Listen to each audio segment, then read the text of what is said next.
Bom, pessoal, bem-vindos à aula de hoje.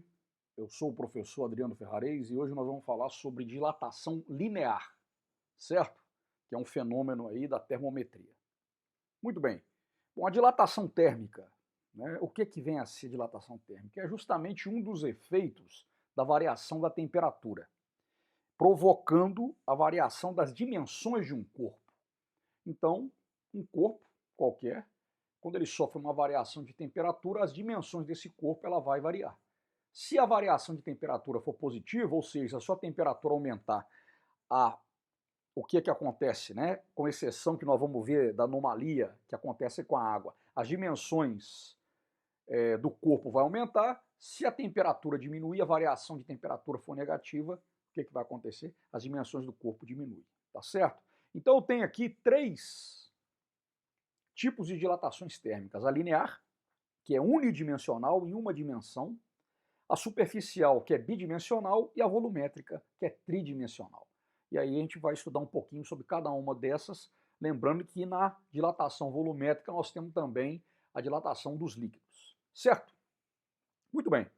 O que vem a ser então a dilatação linear? A dilatação linear é aquela em que predomina a variação de dimensão em uma única dimensão, ou seja, no comprimento. Então a dilatação linear é a variação do comprimento do corpo, tá? Então vamos considerar aqui, ó, que na temperatura T0, essa barra de um material qualquer tem um comprimento L0. Se a temperatura aumentar para T, o que vai acontecer? Essa barra vai dilatar, ou seja, ela vai aumentar de comprimento. Consequentemente, eu vou ter uma variação no seu comprimento, que é ΔL, certo?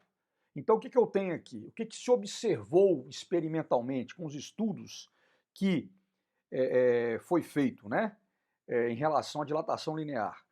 Observou-se o quê? Que esse ΔL, ele é o quê? Diretamente proporcional ao comprimento inicial L0 que a barra tem.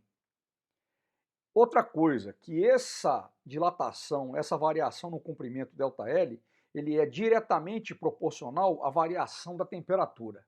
E vai depender também do material que constitui a barra. Tá?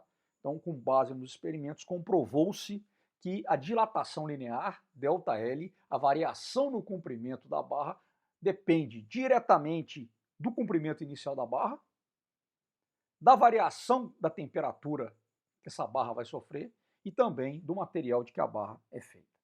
Certo? Então, a gente tem aqui o que? Né? Com base no experimento, se chegou a essa equação. Tá? A dilatação linear, ΔL, é igual ao comprimento inicial da barra vezes esse coeficiente, que é o chamado coeficiente de dilatação linear, que é próprio de cada um dos materiais, e a variação da temperatura. Certo? Então eu tenho aqui ΔL, a variação do comprimento, L0, o comprimento inicial, o alfa é a constante, como a gente falou, que é o coeficiente de dilatação linear, que varia de material para material, e a variação da temperatura, que é ΔT. Certo? Então essa daqui é a equação que define a dilatação linear que um corpo vai sofrer. Tá? Aqui a gente apresenta, né, vários coeficientes lineares de alguns materiais sólidos. Né? A gente vai, né, a dilatação linear ela acontece com os sólidos. Então a gente tem ali ó, o zinco, né, do zinco até o ínvar, que é uma liga de níquel e ferro. Né? Então é interessante a gente observar aqui, né, a relação. Né? Aqui nessa tabela, o material que mais se dilata linearmente dessa relação seria o zinco. Né? 26 vezes, né, 10 elevado a menos 6 graus Celsius. Né? Que seria então graus Celsius, perdão, elevado a menos 1. Né? Graus Celsius elevado a menos 1, que seria então o coeficiente de dilatação linear desses materiais. Então, alumínio, latão, prata, bronze, cobre, ouro e aí sucessivamente. Beleza? Olha só, a aplicação prática da dilatação linear. Veja bem, numa linha de ferro, né, numa estrada de ferro, a gente tem que entre um trilho e outro existe um pequeno espaço. Esse pequeno espaço que existe entre um trilho e outro, né, de uma linha de ferro, de uma estrada de ferro, é justamente o quê? Prevendo a dilatação linear. Por quê? Porque se esse pequeno intervalo for mal dimensionado, se houver uma variação muito grande de temperatura, o que vai acontecer? Esse trilho vai dilatar. E se não tiver essa folga, esse trilho ele vai ficar todo deformado e corre-se o risco de acontecer isso que a gente está vendo aqui, olha lá, um vagão, o trem descarrilhar. Tá certo? Então é interessantíssimo, importantíssimo esse intervalo que deve haver entre um trilho e outro, justamente prevendo a dilatação linear. Tá bom? Então, olha só, é isso basicamente. Nós vamos resolver um exercício agora. Esse exercício aqui, né, ele diz o quê? Que uma barra de ferro homogênea é aquecida de 10 graus Celsius até 60 graus Celsius. Sabendo que a barra, a temperatura de 10 graus Celsius, tem um comprimento igual a 5 metros, ou seja, antes o comprimento inicial da barra é de 5 metros, e que o coeficiente da dilatação linear do ferro é de 1,2 vezes 10 a menos 5 graus Celsius a menos 1, podemos afirmar que a variação de dilatação ocorrida e o comprimento final dessa barra de ferro foram de quanto? E aí eu tenho as múltiplas alternativas que estão aqui, tá bom? Nós vamos resolver então esse exercício agora, certo? Muito bem, vamos resolver então esse exercício. Primeiramente, os dados que nos foram dados, né? Os dados que nos foram dados, as informações que nos foram fornecidas para resolver esse problema. Olha lá, temperatura inicial da barra de ferro, 10 graus Celsius. Temperatura final, 60 graus Celsius. Comprimento inicial, certo? 5 metros. A gente colocou ele aqui em 3 casas decimais, justamente por causa, né, da variação no comprimento que a gente vai encontrar. E aqui, olha só, eu tenho o quê? Eu tenho o coeficiente de dilatação linear do ferro, que é 1,2 vezes 10 a menos 5 graus Celsius elevado a menos 1, tá bom? Aí o Mr. Boltz, o Sr. Boltz aqui apontando para os dados que foram fornecidos para a nossa resolução.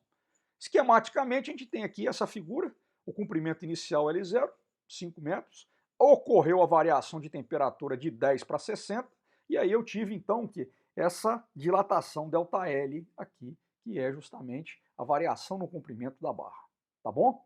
A barra no final teve um comprimento L final, esse comprimento L final menos o comprimento inicial é justamente a dilatação linear que a barra vai sofrer, esse ΔLzinho aí, tá bom?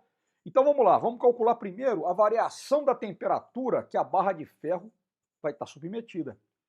Então ΔT é a temperatura final menos a temperatura inicial, tá certo? E aí eu teria que um ΔT aqui foi de quanto? Foi de 50 graus Celsius. Então a variação de temperatura que essa barra de ferro sofreu foi de 50 graus Celsius. Muito bem, vamos aplicar então agora, né? Vamos aplicar então a equação que define a dilatação linear. ΔL igual ao comprimento inicial, vezes alfa, coeficiente de dilatação linear, vezes a variação da temperatura. Então, substituindo, né, eu tenho aqui então, olha lá, o comprimento inicial 5, vezes o coeficiente de dilatação linear 1,2 vezes 10 a menos 5, vezes quem? Vezes a variação de temperatura 50 graus Celsius. Tá?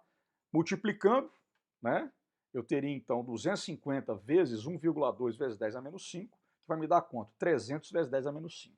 Muito bem, agora eu vou trabalhar com potência de 10, tá certo? Então é muito importante aqui, gente, nessa parte nós vamos trabalhar bastante com potenciação. Então é importante a gente, né, tá dominando bem essa ferramenta matemática. Então teria lá o 300 é o quê? 3 vezes 10 elevado ao quadrado, vezes 10 elevado a menos 5. Então teria que o comprimento seria 3 vezes 10 a menos 3 metros, ou seja, 3 milímetros. Tá? Escrevendo isso aqui em metros, ΔL é igual a 0,003 metros. Tá bom? Então, com isso, o que eu vou ter aqui? Né? A variação da dilatação, ou variação do comprimento, a dilatação linear ocorrida foi de 3 vezes 10 a menos 3 metros. Tá bom? E o comprimento final da barra foi de quanto? O comprimento inicial mais essa dilatação linear, que é igual a quanto? Que é igual a 5 mais 0,003, que é igual a 5,003 metros. Resposta é a letra D. Tá certo? É a letra D. Tranquilo, pessoal? Então é isso, tá? Esse é o probleminha que a gente tinha que resolver, esse é o conceito de dilatação linear, e aí na próxima aula a gente vai falar um pouquinho sobre dilatação superficial. Falou, pessoal, muito obrigado, um abraço para todos.